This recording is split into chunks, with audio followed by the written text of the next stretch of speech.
तीन पुत्रों की परीक्षा। आइए सुनते हैं एक विद्वान राजा ने कैसे अपने राज्य के लिए उचित उत्तराधिकारी चुना। एक राजा के तीन पुत्र थे।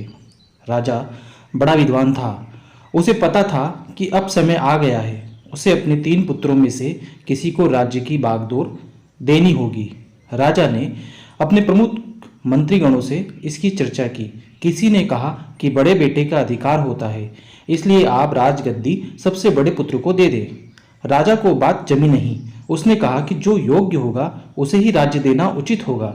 राजा को फिर एक सुझाव पसंद आया और उसने ऐसा ही करने का सोचा।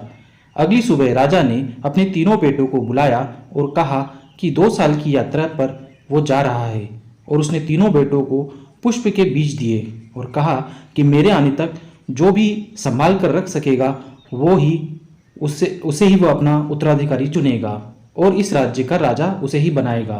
बीज देकर राजा अपनी यात्रा पर निकल गया। पहला बेटा उन बीजों को ले गया और संभाल कर तिजोरी में रख दिए और उस पर एक बड़ा ताला लगाकर वो सुनिश्चित हो गया कि अब यह बीज कहीं नहीं जाएंगे। जब पिताजी वापस आएंगे तब वो बीज निकालकर उन्हें वापस दे देगा। दूसरे बेटे ने कुछ और सोचा। दूसरे ने बीज को ले जाकर बाजार में बेच दिया और पैसे ले लिए। उसने सोचा कि जब पिताजी आएंगे तब पैसे देकर बीज वापस ले आऊंगा और पिताजी को बीज दे दूंगा। इस तरह से वो निश्चित होकर बैठ गया। तीसरे बेटे ने सोचा कि बीज की जगह तो मिट्टी में और बगिया में है। उसने बीज ले जाकर बगिया में बो दिए और हर दिन उन्हें सींचने लगा। 2 साल बाद एक दिन राजा अचानक महल में आ गए और आते ही उन्होंने तीनों बेटों को बुलाया।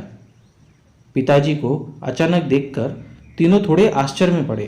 पिताजी ने पहले बड़े बेटे से पूछा, लाओ, मैंने तुम्हें बीज दिए थे, वो कहाँ है?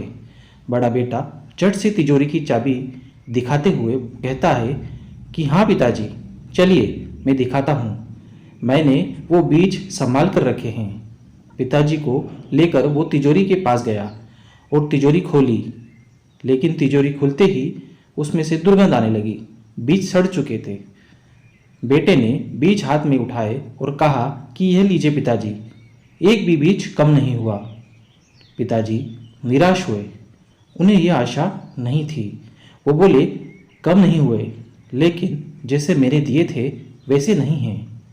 इतने में दूसरा बेटा बोला, पिताजी, आपने जैसे दिए थे मेरे पास बिल्कुल वैसे ही बीज हैं। पिताजी बोले, कहाँ है? बेटा बोला कि उसने वो बाजार में बेचकर पैसे ले लिए थे।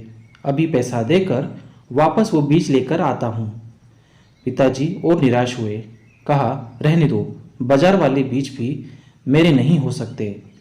पिताजी ने तीसरे बेटे की तरफ देखा और पूछा, तुम्हारे बीज कहाँ हैं? बेटा बोला, अभी लाता हूँ। बेटा 2 से 3 बोरियां उठाकर ले आया। पिताजी ने बोला, यह क्या है? बेटा बोला कि आपने जो बीज दिए थे वो मैंने बगिया में बो दिए और उन बीजों से कई बीज उत्पन्न हो गए। पिताजी खुश हुए और जाकर बगिया में देखा। पुष्प से बगिया भरी थी। सुगंधित बगिया से पिताजी का मन प्रफुल्लित हो गया। पिता राजा ने कहा कि तू ही ये राज्य संभालने के लायक है। पहले बेटे को कहा कि तुम्हें राज्य दिया तो तुम राज्य को भी तिजोरी में बंद कर दोगे, जिस कारण उसका कोई विस्तार नहीं होगा, ना ही कोई सृजन होगा। दूसरे को कहा कि तुम्हें देने पर बहुत अधिक संभावना है कि तुम बीजों की तरह राज्य भी बेच दो। तुम्हारा यह छोटा भाई, जिसने इतने से बीजों को इतना कर दिया और सुगंध से बगिया भर दी, निश्चित रूप से इसे ही पता है कि कैसे विस्तार और सुगंध फैलाई जाती है। इस तरह राजा ने अपना उचित उत्तराधिकारी चुन लिया।